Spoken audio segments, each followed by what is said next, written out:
Hello guys, ഇന്ന് നമ്മൾ ഉണ്ടാക്കാൻ വേണ്ടി പോകുന്നത് ഒരു സ്വീറ്റ് കട്ട്ലേറ്റ് ആണ് കേട്ടോ. അതിന് വേണ്ടി പഴുത്ത പഴം അത് നമ്മൾ നന്നായിട്ടൊന്ന് ആവിയേറ്റ് വേവിച്ചെടുത്തിട്ടുണ്ട്. അതൊരു പാത്രത്തിലേക്ക് ഇട്ട് കൊടുത്തിട്ട് നല്ലതുപോലെ ഒന്ന് ഉടച്ചെടുക്കാം. നിങ്ങൾക്കൊരു കയ്യിലോ എന്തെങ്കിലും വെച്ചൊന്ന് ഉടച്ചെടുക്കാവുന്നതാണ്.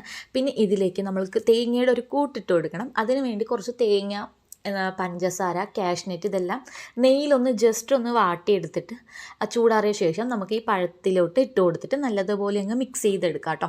ഒരിക്കലും ഈ തേങ്ങയുടെ കൂട്ടിട്ട് കൊടുക്കുന്നത് സ്കിപ്പ് ചെയ്യരുത്. പിന്നെ അതിലേക്ക് കുറച്ച് ബ്രെഡ് ക്രംസും കൂടെ ഇട്ട് കൊടുക്കണം. ഇത് നല്ലതുപോലെ ഒന്ന് കുഴച്ചിട്ട് നിങ്ങൾക്ക് ഏത് ഷേപ്പ് വേണമെങ്കിലും എടുക്കാം കേട്ടോ. ഞാനിവിടെ കട്ട്ലേറ്റിൻ്റെ ഷേപ്പാണ് എടുത്തിരിക്കുന്നത്. നിങ്ങൾക്ക് കുഞ്ഞു കുഞ്ഞു ബോൾസ് പോലെ ആക്കിയിട്ട് എടുക്കുകയാണെങ്കിൽ അങ്ങനെയും ചെയ്യാം. പിന്നെ ഒരു 2 മുട്ട, ഒരു റൂം ടെമ്പറേച്ചറിലുള്ള മുട്ടയായിട്ടോ ഞാൻ എടുത്തിരിക്കുന്നത്. അതൊരു ബൗളിലേക്ക് പൊട്ടിച്ചൊഴിച്ച് നല്ലതുപോലെ അങ്ങ് ബീറ്റ് ചെയ്തെടുക്കുക കേട്ടോ. പിന്നെ ഒരു പാത്രത്തിലേക്ക് കുറച്ച് ബ്രെഡ് ക്രംസും കൂടെ ഇട്ട് കൊടുക്കുക.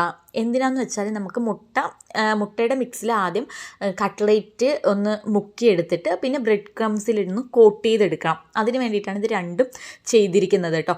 എന്നിട്ട് നമ്മൾ നല്ലതുപോലെ ഒന്ന് ഈ ബ്രെഡ് ക്രംസ് നന്നായിട്ട് മുക്കിയെടുക്കുന്ന സമയത്ത് നമുക്ക് നല്ലപോലെ ഷേപ്പ് ചെയ്തെടുക്കാനായിട്ട് പറ്റും. കാരണം വെള്ളത്തിൻ്റെ അംശമൊക്കെ മാറി കിട്ടുമല്ലോ. പിന്നെ ഒരു പാൻ വെച്ച് ചൂടാക്കിയ ശേഷം അതിലേക്ക് എണ്ണ ഒഴിച്ച് കൊടുക്കാം. ഒരു മീഡിയം തീയിൽ വേണം ഇരിക്കുക. ഒരുപാട് തീ കൂട്ടിയിട്ട് കൊടുത്താൽ കരിഞ്ഞു പോകും കേട്ടോ.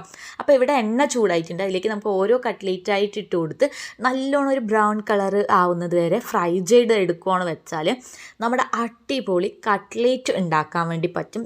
ഈ ഒരു കളർ വരുമ്പോൾ നിങ്ങൾ മാറ്റണം കേട്ടോ. ഒരുപാട് കളറാക്കിയെന്ന് വെച്ചാൽ കരിഞ്ഞതുപോലെ ആവും. ഇത് കണ്ടില്ലേ, എൻ്റെ കട്ട്ലേറ്റ് 1-2 ഇങ്ങനത്തെ കളറായിട്ടുണ്ട്. പക്ഷെ അത് കരിഞ്ഞു പോയിട്ടില്ല കേട്ടോ. കാണാൻ നല്ല ലുക്കും ഉണ്ട്, നല്ല ടേസ്റ്റും ഉണ്ട്. അപ്പോൾ എല്ലാവരും ഉണ്ടാക്കി നോക്കുക ഗൈസ്. ഇന്നത്തെ വീഡിയോ ഇത്രയേ ഉള്ളൂ. ബൈ.